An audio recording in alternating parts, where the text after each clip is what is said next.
If you like this video, please give it a thumbs up, comment, and subscribe to my YouTube channel, as well as follow me and subscribe to me on all my other social media platforms.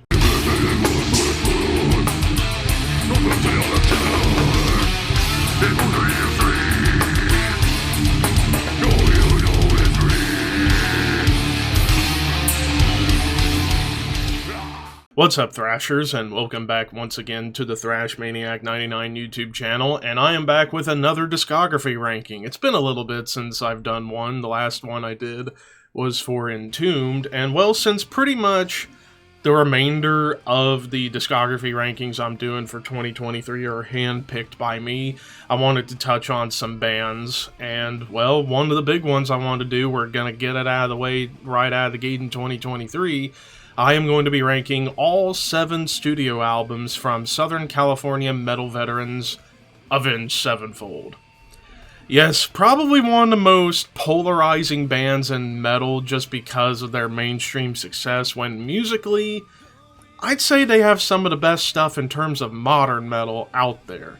And I'm going to be going in depth about all that when we talk about the albums. But how I got into Avenged Sevenfold, I've talked about perhaps a couple of times in other videos or podcasts that this was a few years after I got into Metallica, Pantera, and Alice in Chains.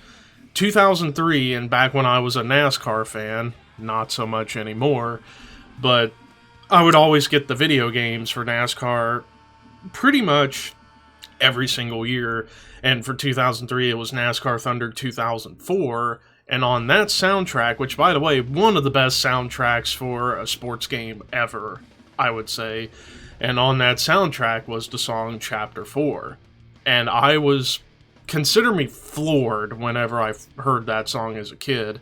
And then I didn't keep up with them until when City of Evil came out in 2005, and saw the music videos on MTV and Fuse TV, and it was always a good time, and those were some really good songs, and been a lifer pretty much ever since. Now, with that out of the way, let's talk about the history of Avenged Sevenfold.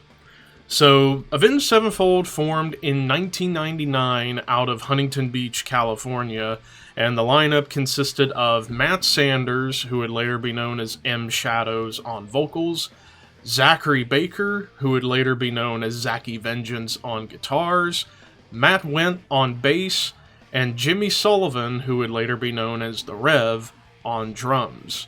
So this was the early lineup of the band, and then over the course of the next couple of months within forming the band, they were part of the Southern California metalcore movement going on in the tail end of the 90s and into the early 2000s, with other contemporaries like As I Lay Dying, Atreyu, Bleeding Through, 18 Visions, like pretty much in that scene at the same time as those 4 bands. Though, honestly, Avenged Sevenfold were kind of a little bit different compared to the other 4 bands.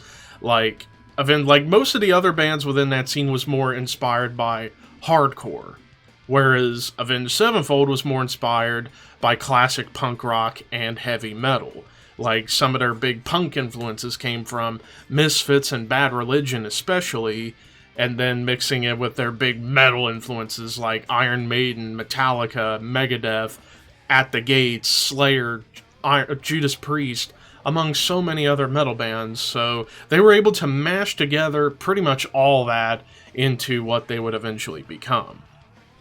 But they would play a bunch of local shows, packed shows in the Southern California area, and do a couple of demos, and then in 2000 they get picked up by the Belgian label Good Life Recordings and go to the studio to work on their debut album. Now, before they would go to the studio, Matt Wendt was gone, enter Justin Sane on bass, and in 2001 we get the release of their debut album, Sounding the Seventh Trumpet. So, this album is my number 7. This is my last place ranked album. It's not that it's a bad album, it's decent for what it is. It was definitely showcasing potential, but it was very humble beginnings for the band, as this was very much a metalcore album, but more on kind of almost more of like the punk side of metalcore. Like, it's still pretty heavy, but it's kind of raw and very much like putting the pieces together.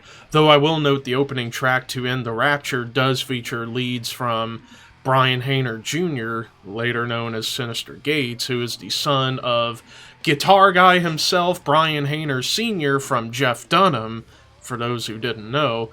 And, well, Gates would come in to do the leads, and then after the album was released, he would officially join the band, even though he was pretty much close with the other guys in the band to begin with.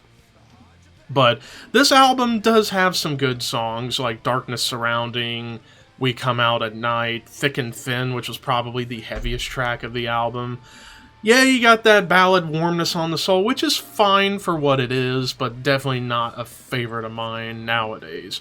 But the song Streets is a particular track that should be highlighted, because that was probably the most punk rock that Avenged Sevenfold ever was, and fucking Rev's drumming on there was spectacular. And then Shattered by Broken Dreams, which was kind of a hint at where the band would eventually go going forward, because it was kind of proggy, a little bit more thought out, and a little bit more expanded upon than the other tracks. So definitely showcasing where they was going to go in the future. But yeah, number 7, not out of disrespect. It's a decent album, but I think everything else in their discography is 10 times better. Maybe even more. Time for a drink. Perfect. Now, after the release of Sounding the Seventh Trumpet, the band would once again be playing a lot in the Southern California scene, and eventually they would get their record contract bought out by post-hardcore/emo label Hopeless Records, who would actually buy out the rights to Sounding the Seventh Trumpet and re-release it in 2002 with a couple different versions of some songs plastered in there. But yeah, despite their affiliation with an emo and post-hardcore label, they may have had a little bit of the look, almost like an emo version of, or like a gothic version of the Misfits in terms of the appearance. But musically, they were far from that scene. Like, they were so much better than all those bands combined. So, yeah, they would go to Hopeless Records, and then sometime in late 2002, they would go back to the studio to record their second album, this time with producer Andrew Murdoch, a.k.a. Mudrock as the producer, who Mudrock's mostly known for producing the early works of Godsmack and a plethora of other artists and bands. But then released in sometime in the spring of 2003, we get their second album, Waken the Fallen. This is my number 2 album. This is among one of my favorite albums of all time, and it was really the album, because of the song Chapter 4, that got me interested in this band before I became a bigger fan after this album.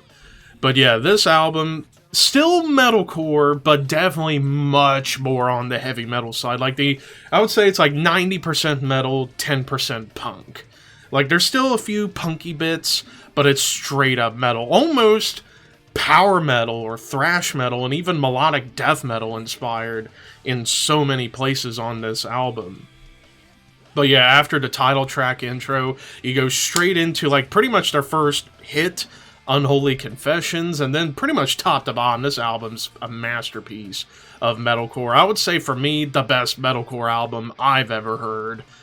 And it's kind of tough to even call it really metalcore on its own merit, because every track apart from like maybe one has a guitar solo, because this is when Sinister Gates gets to fully play leads on every track. And also forgot to mention, they would actually get their current bassist, Johnny Christ, just going by his stage name because I forget his last name off the top of my head, but he would join the band prior to the recording and has been in the band ever since, and is the youngest member of the band too.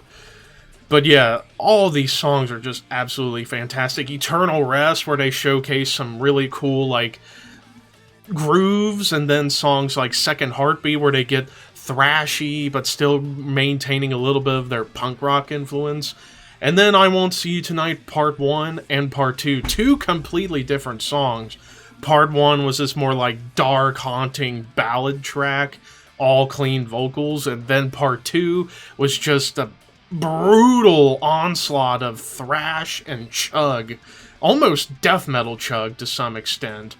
And then even the final two tracks, Clairvoyant Disease, where you can hear their Iron Maiden influence and power metal influence kind of come out more forward, and then All Things Wind, kind of like a perfect blend of everything this album had to offer from top to bottom. This album, I can gush about it forever and still not be able to do it justice because I love this album to death, but it's my number 2 just because while it's my personal favorite album, I don't think it's quite the best album of their catalog. That comes up in just a moment. But after the release of Waking the Fallen, the band would begin touring across the country for the next year and do all sorts of shows, and also getting to do a music video finally for the song Unholy Confessions and all sorts of stuff. And then now we get to a bit of a common misconception. People think that whenever they went to do the next album, that M. Shadow's vocals, like he couldn't do screams anymore because he blew his voice out. Well, the story, according to Mudrock on the documentary that came out in 2007, that when the band approached him for Waking the Fallen, they said that our first album was all screaming, but I want to do an album that's half screaming, half singing, and then after that, I just want to sing because I don't want to scream anymore. So it wasn't because he blew his voice out. He made the choice. It was all planned from the beginning. So there's that misconception taken care of. Now, in 2004, the band would leave Hopeless Records and get signed to Warner Brother Records, major label extraordinaire, and would pretty much be on that label for the next decade plus. And late 2004, they would enter the studio, and in 2005, we would get the release of City of Evil. Obviously, this is my number 1 album, because this was the album that pretty much broke Avenged Sevenfold into the mainstream and got them notoriety and fame and all that stuff. But I would say musically, definitely like a perfect balance of what they were before, minus the punk, really, for the most part, and no screaming vocals for the most part, and what they would eventually become over time. Because, holy shit, this album's just filled with great, like, not even just the hits, but there's some deep cuts on here that are fantastic. Like the hits, Backcountry, which I remember first hearing that, and I really liked it. It's a fun, catchy song. Burn It Down, which is this, like, kind of thrashy gallop. Seize the Day, which is, I think, one of their best ballad tracks. Beast in the Harlot, which was this, like, awesome, thrashy opening track with some cool power metal lead work. But then you get to the deep cuts on here, like Blinded in Chains is a thrashy barn burner in of itself. The Wicked End, where they kind of showcase a little bit of a prog influence and also some theatricality.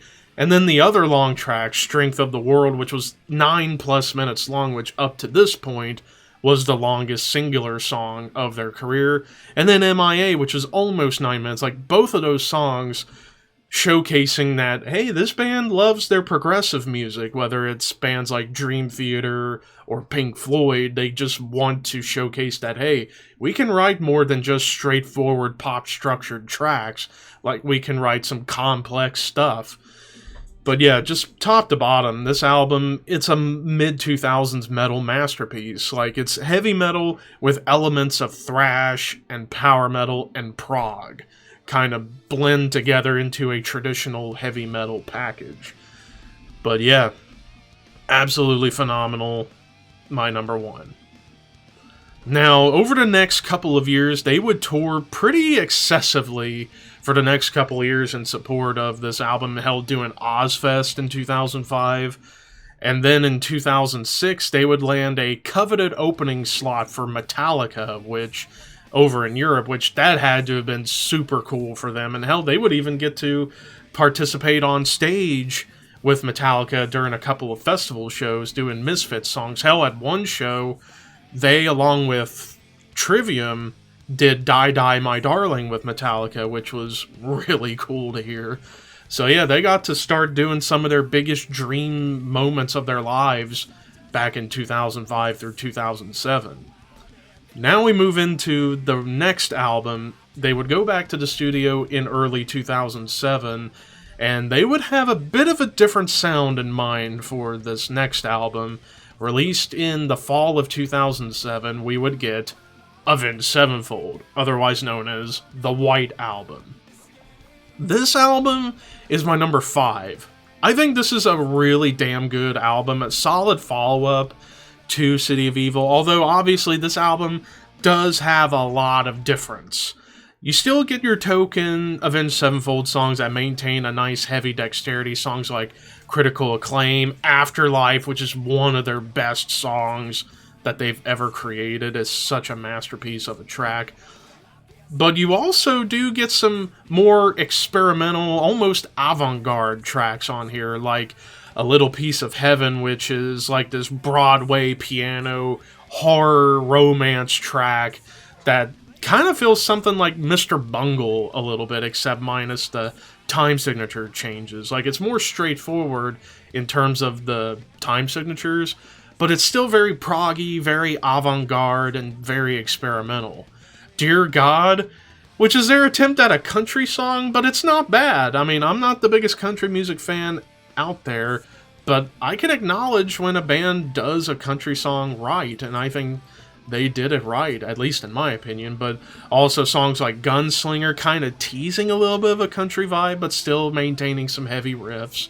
Unbound, the Wild Ride, this like galloping D-beat stomp, kind of like Iron Maiden-ish still. Even a couple of the other singles like Scream and Almost Easy were definitely more on the mainstream side of things, but top to bottom, I will give them credit where it's due. They tried something, and for the most part it worked. Couple of the songs still not quite for me, like Brompton Cocktail for me was probably the weakest track for me. But still, really good stuff. Solid follow-up to City of Evil because they wanted to change things up a little bit. After all, they're trying to evolve. Now moving out of the White Album, they would again tour pretty excessively for the next couple of years, and then sometime towards the end of 2009, they would begin work on their next album.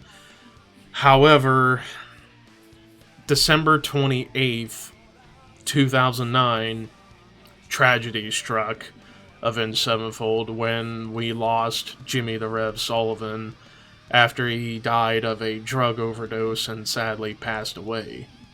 And this was a huge loss because Jimmy's drumming is, I would say, among some of the most underrated drumming in metal history. Like, people don't want to give him the credit because, you know, Avenged Sevenfold, according to like the diehard metalers, are not metal enough, even though I think they are metal enough to be metal band. But Jimmy's drumming was just absolutely incredible, and when I heard that he passed away, I was heartbroken because, man, the guy was so talented, and also a solid vocalist too. Like, I forgot to mention, on the White Album, you hear the Rev sing quite a bit on that album with M Shadows, but drugs came back to bite him, and he's no longer with us, sadly, and it is so sad, but yeah, he did leave a legacy behind in terms of being, in my opinion, one of the best modern metal drummers of all time. But this was around the beginning of the recordings for this next album, so they thought, okay, we just went through a horrible tragedy, losing not only our drummer, but our best friend. So they were thinking, okay, we can continue in his spirit, but who can we get to play the drums on the album and the first leg of the tour? Well, they would probably have one of the greatest drummers of all time come in to fill the Rev's shoes. They would get, from none other than Dream Theater, Mike Portnoy. So Mike Portnoy steps in to fill in for the Rev because even Mike was a fan of the band and really liked what they was doing, and he felt honored and privileged to do the album in the Rev's honor, and basically adopted the Rev's style, but obviously threw in his own influences into the drumming for the recording, and then finally released in late spring, early summer of 2010, we would get probably their darkest and most depressing and yet most angry album, Nightmare. This is my number 3. This was one of my favorite albums that came out in 2010. It is such a dark, anger and hatred-filled album because musically it kind of feels like City of Evil Part 2, but a little bit darker and still experimenting a little bit. Like the opening title track, the first single, that is still one of the catchiest and best tracks that the band ever did, but as the album goes along, it just gets darker and more somber, because you definitely know what a lot of these songs lyrically were about in light of the Rev's passing. But yeah, songs like Buried Alive, where they kind of admitted they kind of wanted to do their own version of Led Zeppelin's Stairway to Heaven a little bit. And I like it. It's such a nice, catchy, fun song. But you get other cool songs like Danger Line, which has this like military vibe to it. Natural Born Killer, which is a brutal song. God Hates Us, which kind of brings back a little bit of the metalcore influence, just a bit, in terms of a breakdown on there, and some death growls come in too, and like M Shadows has a nice, decent snarl when it comes down to doing death metal vocals. But also you got songs like Fiction, and then for me, one of the best songs in Avenged Sevenfold's entire catalog, the closing track, Save Me, which was, up to this point, their longest song, 11 minutes, and definitely, this was the song that would kind of make Avenged Sevenfold go where they are today, because this song, very much prog-inspired. After all, when you got Mike Portnoy playing the drums, he's going to bring in his own influences in songwriting-wise. And they crafted a masterpiece of, like, modern prog metal almost with this song. And it's another sad one, too, because, again, given in light of the Rev's passing, and then I would be remiss to talk about this album without bringing up So Far Away, which is hands down one of the saddest songs ever written, because, obviously, again, the Rev's passing was a major influence on that song, songwriting and lyrically. And when you watch the music video to it, it just hits you right in the heart every single time, seeing like montage of the band growing up, and then the big montage of all the great moments with Jimmy and how much he was loved by everybody. But yeah, dark, angry, hateful. Yes, Nightmare, my number 3. So, after the first part of the touring for Nightmare, Mike Portnoy would end up exiting the band while they could find a replacement. And eventually in 2011, they would pick up a new drummer, a young budding drummer named Aaron LJ,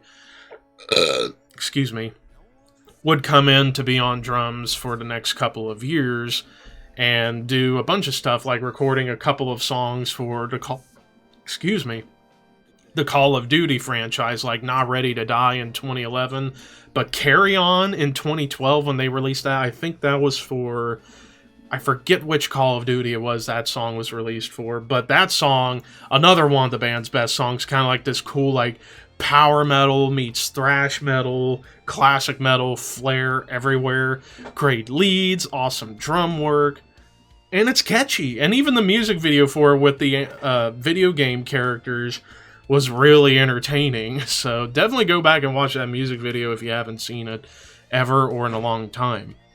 But on the heels of releasing Carry On as the song, they would go back to the studio in late 2012, early 2013, and by this point, the band's image, like really after City of Evil, no more makeup with like the goth emo look, just stripped down, looking more like themselves, kind of taking the Pantera route a little bit and just being more themselves. And around this point, as you'll see right there, M Shadows had long hair. And I think he looked badass, and it's a shame he didn't keep it for too long, but I thought he looked pretty badass with the long hair. But for this next album, again, this band keeps changing. They don't ever stay the same. For this next album, they said they were highly inspired by early 70s, early metal, hard rock, more like Sabbath and Zeppelin, but also a lot of Black Album from Metallica was inspiring for this next album. As released in 2013, we would get Hail to the King. This is my number 6. I think it's a really good album on its own merit, although, yeah, definitely the Black Album influences were very much felt on here, like the opening track, Shepherd of Fire, kind of like their Inner Sandman, but it's still a great song. And then the bigger one, This Means War, that track had gotten criticized for being too much like Sad But True, but who cares? It's a fucking heavy, catchy song. And it's still one of my favorites by the band. And then even songs like Heretic does kind of feel a little bit like their version of Megadeth's Symphony of Destruction. But still, they do it in their own way, and it's good. And then other tracks I think don't get talked about much. Crimson Day, another pretty cool ballad track. Planets, which that track kind of feels the most Avenged Sevenfold type of song, because it's very experimental again. There's lots of atmosphere going on, but with that classic Avenged Sevenfold sound. And then the final track, Acid Rain, that's very much a progressive rock song. It was almost like this song was like a thank you to Mike Portnoy a little bit, and saying, hey, thank you for bringing your flair on Nightmare. Let's pay our thanks by doing a prog rock song. And it's a really, really beautiful song. So, yeah, despite, showing their influences maybe a little too proudly at times on this album, still the songs were fun, catchy, good. I can't think of a bad song on this album. Maybe my least favorite would be the song Doing Time. That song, maybe not gonna be one I'm gonna jam too much unless I'm just listening to the album top to bottom. But still, I think it's a pretty good album. Yeah, it's definitely towards the bottom, but still, don't sleep on it.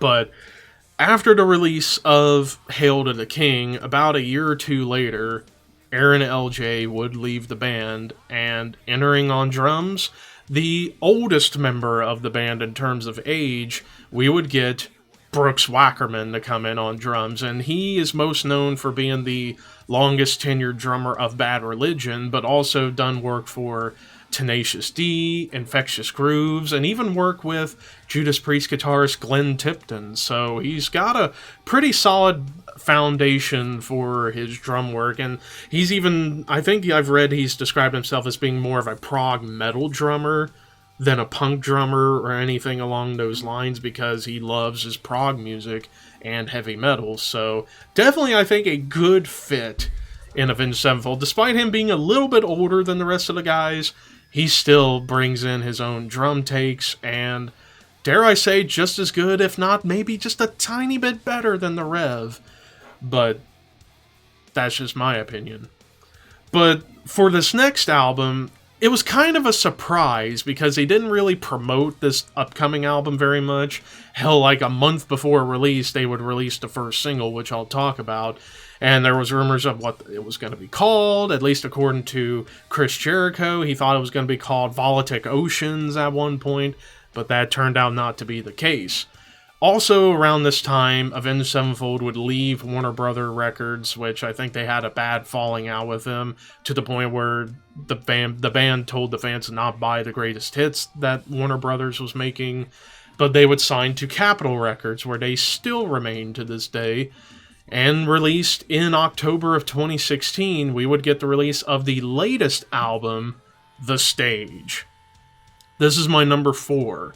This is a musical roller coaster ride, because pretty much from what you heard on the song Save Me, on Nightmare, or even on a couple of tracks on albums previous, it was hinting at where they was going to eventually go.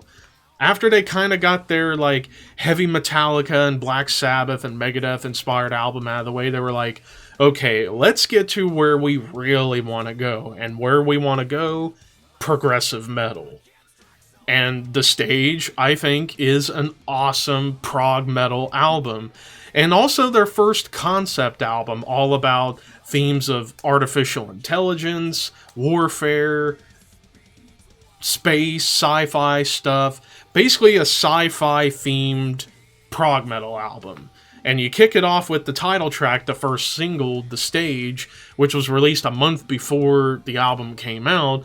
And it's a great opening song. And then you even get a little bit of the metalcore back a little bit on the song Paradigm, where you get this big, like, scream growl in the middle with a breakdown. But then you get to songs like Sunny Disposition with some nice grooves, some thrash, and blast beats. First time on a Avenged Sevenfold album, you get blast beats. And then you get thrashy barn burners like Goddamn, which is just so intense and visceral and brutal sounding. And then you would get like these like sci-fi or medical themes and songs like Simulation, which that song kind of starting out that way, and then it would get really thrashy towards the end. Roman Sky, basically another prog rock song. And then you get to Fermi Paradox, which is one of the most unique songs in Avenged Sevenfold's entire catalog, because it gets flat out black metal on there. Like, you get like this black metal melodic tremolo riff and the hypnotic blast beat that you would come to be used to in black metal. This part, despite no black metal vocals, it's all clean vocals, but musically, it would kind of feel like something you would hear from Emperor or Borknagar, for example. Like, it's so, like trippy and hypnotic and wonderful sounding. So yeah, Avenged Sevenfold getting black metal a little bit. But then you get to the big 16-minute masterpiece epic, Exist. Which, holy shit, I just love how that song just has so many different sections, like, starting out with this, like, sci-fi classical lead, and then it gets really thrashy and super fast, and then you even get some death metal on here in terms of, like, the riffing and the groove, almost like Blood Red Throne or Decapitated in their prime, but with Avenged Sevenfold's take on it. And then you get this really cool atmospheric lead before you would get this like almost balladish section. Like, this song's mostly instrumental, but you do get some vocals. It's just not that much. And then you end with more of the thrashiness and even some of the black metal returning, and with spoken word by Neil deGrasse Tyson to fit in line with the theme of the album, all about space and AI and warfare and stuff like that. So yeah, I think in terms, it's only at number 4 just because I like 3 other ones more, but I would say in terms of songwriting, this is the most complex and diverse that Avenged Sevenfold has ever written an album. It is, in my opinion, a prog metal masterpiece. And with that said, that is the last Avenged Sevenfold album we've had. It's been almost 7 years since The Stage came out, and we've been hearing rumblings that they're working on new stuff, hopefully a new album in 2023. I would be very much down for that, because holy shit, it's been forever, as I about burped. But yeah, I'm hoping for a new album this year, if not early 2024 at the latest. But yeah, just give me another album. I need more Avenged Sevenfold in my life. But anyways, that is my ranking. How would you guys rank the Avenged Sevenfold discography? Let me know in the comments section below. As far as what band I'm covering next, I'm going to take a little bit of a longer break, probably about 5-6 weeks, so about towards the end of March will be the next ranking. And for the next ranking, I'm going to be talking Black Metal Legends Mayhem. That's probably going to be a slightly controversial one for obvious reasons, but musically it's going to be interesting to go through albums I have not checked out or haven't checked out in a while. But anyways, thank you guys for watching this video. Hope you guys enjoyed it in the premiere, if not in the archive. But until next time, keep your horns high and your dreams wet.